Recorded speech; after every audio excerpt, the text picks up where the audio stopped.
এই বেটা তুই কাচ্চির এরকম ড্যাগলে খাড়া দিছিস কি লাগে ভাই এক ডিশ কাচ্চি কক্সবাজারের কাচ্চি ডাইনে ভাই ভাবা যায় কক্সবাজারে কাচ্চিও পাওয়া যায় কক্সবাজারে কম দামে কাচ্চিও পাওয়া যায় কাচ্চি ডাইন ব্র্যান্ডের দোকান ভাই কাচ্চি ডাইন দেখছেন কত বড় বড় সলিড সলিড মাংস এবং তার সাথে আলু হ্যাঁ এতরি কাচ্চি ভাই এনে কি কয়জনের খাওয়ান 6-7 জন খাইতে পারবো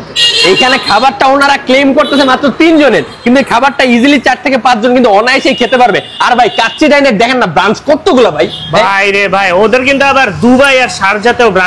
ব্রাঞ্চ আছে মানে তারা পৃথিবীব্যাপী কাচ্চি বিক্রি করবে এবং আপনারা যখন কক্সবাজারে এসে সি ফুড খেতে খেতে এবং ভাত ভর্তা খেতে খেতে অধৈর্য হয়ে যাবেন আমার আর সদের মতো অতিষ্ঠ হয়ে যাবেন তখন কিন্তু আপনাদেরকে একটু সুখ দিতে পারে এই এক ডিশ কাচ্চি ডাইনের এক ডিশ কাচ্চি কিন্তু আপনাদেরকে সুখ দিতে পারে সেটা হচ্ছে কক্সবাজারে অবস্থিত এবং এটা ঠিকানাটা হচ্ছে কোথায় জানেন ঠিকানাটা হচ্ছে সুগন্ধা বিচের পরে হোটেল লং বিচ থেকে একটু সামনে আগালেই কিন্তু এখানে আপনারা কাচ্চি ডাইন পেয়ে যাচ্ছেন ভালোবাসা কাচ্চি ভাই।